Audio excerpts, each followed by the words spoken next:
The CEC is one of the oldest environmental organizations in Houston, first founded by Terry Hershey in 1958 as the Citizens Who Care. Its original purpose was to address the present and future deterioration of the quality of life in Houston, a mission which the CEC still takes seriously today. We are proud to announce the 2008 Synergy Awards. This is the 11th annual presentation of these awards, which are given to individuals and groups making an impressive contribution to the local environment. Sheila Blake is the Code Administrator for the City of Houston, responsible for updating the construction codes for the city adoption, issuing formal code analysis and interpretation, and oversight permitting all construction activity in the city. Having worked in construction as a union carpenter, then as a principal in a permit consulting firm, she began her career with the city as a building inspector, serving as chief building inspector before becoming assistant director. As the Code Administrator for the city, Sheila has been in the position to further the cause for green building. Sheila has played a critical role in developing and implementing the new City of Houston Energy Code upgrade, which will make commercial buildings in Houston at least 15% more energy efficient. She's started many initiatives in the Code Enforcement Division. Among these are opening the new Code Enforcement Green Building Resource Center, which includes a brand new solar array that generates 12,000 kilowatt hours of energy per year. The center will be a source of unbiased information on green building for homeowners, builders, architects, and others.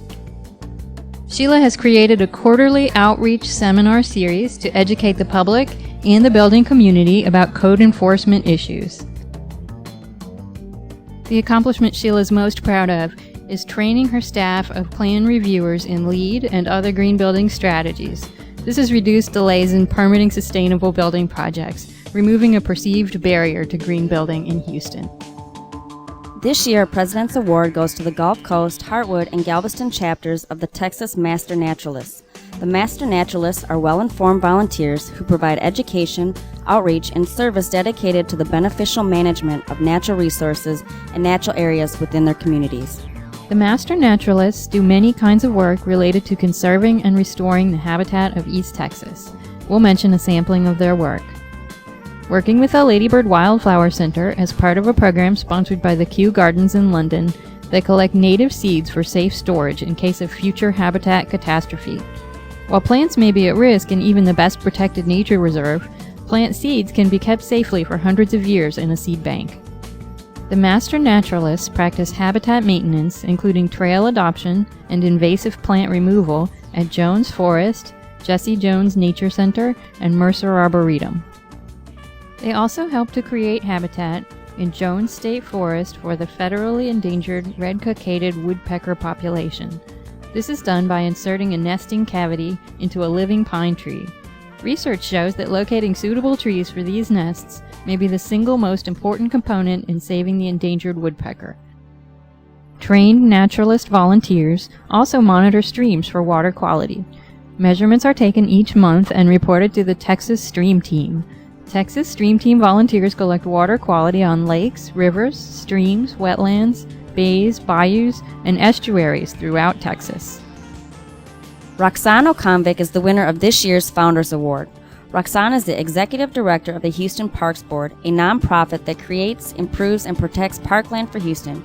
She directs the organization's business and serves as a liaison to the city's government, the other green space organizations, national park organizations, outside consultants, foundations, and the board of directors.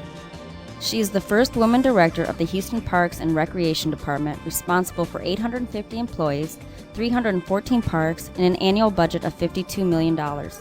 Prior to her current position, Roksan was Executive Director of Friends of Herman Park.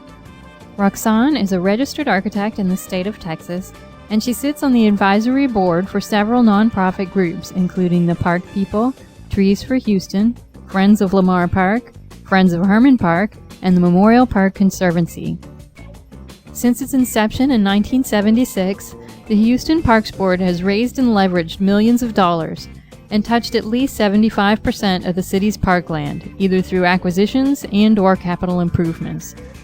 As director of the Parks Board, Roksan seeks donations of land and other assets and manages capital projects. She also undertakes studies for the benefit of the park system, invests and manages special trust accounts, and advises the mayor, city council, and the city parks and recreation department on park matters. Her most important contribution has been raising awareness of the need for adequate parks and open spaces for Houston residents. CEC is pleased to award the Army and Sarah Emmett Conservation Award to the East Bay Shoreline Protection and Restoration Project of the Galveston Bay Foundation. The Galveston Bay Foundation was founded in 1987 as a nonprofit organization to preserve, protect, and enhance the Galveston Bay estuarine system and its tributaries for present users and for prosperity. Its balanced programs in the advocacy, conservation, education, and research strive to ensure that Galveston Bay remains a beautiful and productive place for generations to come.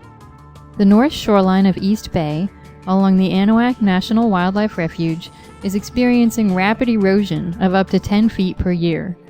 The erosion has resulted in scouring that has left much of the shoreline with erosive bluffs and very patchy remnants of intertidal wetlands. Continued erosion of the shoreline poses a significant threat to the present ecological diversity of the area. The Galveston Bay Foundation and its partners focus their shoreline protection efforts along the refuge shoreline between Robinson Bayou to the west and Oyster Bayou to the east. 16,802 feet of shoreline has been protected by constructing a concrete riprap breakwater. An additional 200 feet of shoreline was protected by using concrete dome structures called reef balls.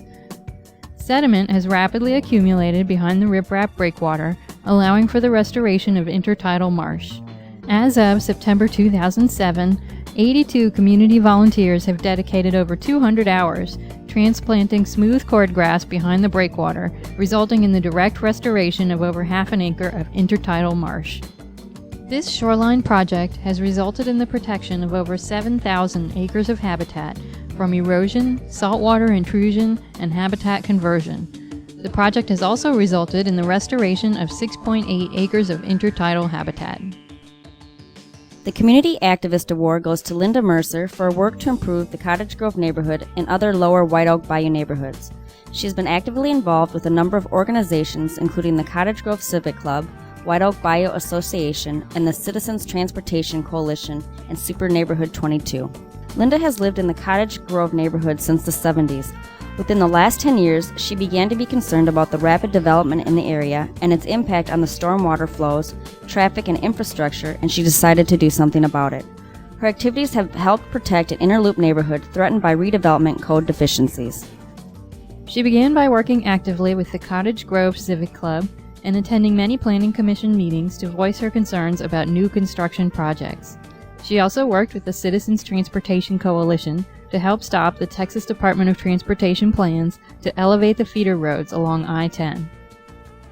Linda has also worked with the White Oak Bayou Association, spearheading the development of the Eureka Memorial Bikeway Plan, a new bikeway concept that she hopes eventually will connect the existing White Oak Bayou Trail to both the planned Missouri-Kansas Trail and Memorial Park. Linda is currently working to change a controversial drainage channel project that the Texas Department of Transportation proposes in the western part of the Missouri-Kansas Trail right-of-way. The project site is located just north of her neighborhood in the old Eureka Rail Yard. Linda's efforts have been directed at preserving all existing green space, changing what could be a concrete ditch to an organic tree-lined channel, and incorporating bike trails. We are happy to announce the Corporate Awareness Award to the Houston Astros.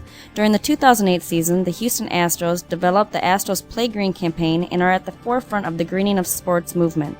This commitment to operating in a more earth-friendly manner is an organization-wide pledge best described by the program's mission statement, which is to create a positive environmental platform at Minute Maid Park and throughout Texas through a commitment to earth-friendly efforts to enhance the quality of life for Astros fans. Play Green is an initiative that extends into all facets of the business.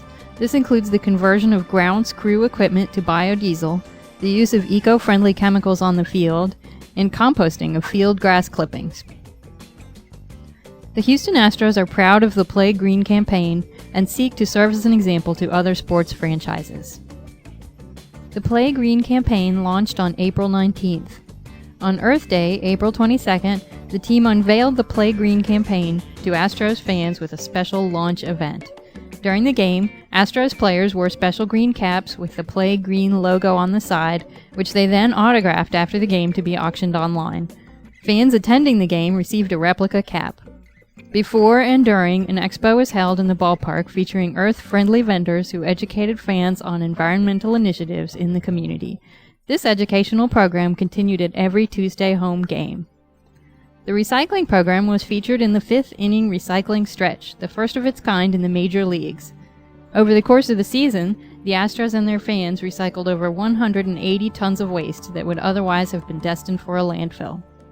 The next award winner is Discovery at Spring Trails by Land Tejas Companies. Land Tejas Companies is currently one of the most active residential developers in Houston, located in Spring Discovery at Spring Trails in Houston's first solar-powered community. With 3,000 new homes planned, the final development will generate 3 megawatts of solar electricity. Discovery at Spring Trails was designed in collaboration with GE's Eco-Imagination initiative. Homes in the Discovery at Spring Trails development have the following features: Energy Star lighting and appliances that will save 50% more energy than a typical house. Each house has a solar array that will generate 15% of the home's power. This is a good business decision since nationwide, homes with solar energy sell twice as fast as typical homes. Each home has access to the community's recycling program. They also have access to central storage of reclaimed water that can be used for irrigation. All homes in the development have an in-home energy and water management system that can be accessed wirelessly through broadband. We are delighted to honor Diana Foss with the Texas Parks and Wildlife Department with our Environmental Education Award. As Texas Parks and Wildlife's first urban biologist in Houston, Diana Foss has worked tirelessly for 15 years to promote wildlife and habitat conservation and educate the Houston community on wildlife-related issues. Diana's many accomplishments include co-organizing the first chapter of the Texas Master Naturalists. Diana was also an early promoter of school habitats, including co-authoring a local guide for designing, constructing, and maintaining school habitats, and conducting teacher workshops on this topic. She is considered one of the local authorities on school habitats. She has worked for years to promote the Wildscape concept, and she established the Wildscape Workshop series along with the Houston chapter of the Native Plant Society of Texas. This series educates the public on the importance and benefits of native plants in home landscapes. Diana also worked within the Texas Parks and Wildlife Department to begin a series of landowner workshops to educate landowners on wildlife conservation and wildlife management. As a local authority on bats, Diana often speaks to the media about this topic. She has championed the preservation and conservation of the bat colony under the Waugh Drive Bridge over Buffalo Bayou, and has trained volunteers to inform and educate the public regarding the bat colony. The CEC is pleased to recognize Diana's 15 years of dedication to wildlife conservation in Houston. CEC is happy to present the Corporate Awareness Award, Anheuser-Busch Houston Brewery. One of 12 breweries from Anheuser-Busch nationwide, the Houston Brewery strives to improve its environmental impact and reduce its carbon footprint. Nationwide, Anheuser-Busch has been recycling for 125 years. The Houston Brewery has been recycling since 1966. The Houston Brewery recycles or reuses 30 million pounds per month, or 99.8% of its total throughput. Of the 30 million pounds per month that the Houston Brewery recycles, 25 million pounds is spent grain that goes to dairy and beef cattle ranchers in Texas and Louisiana.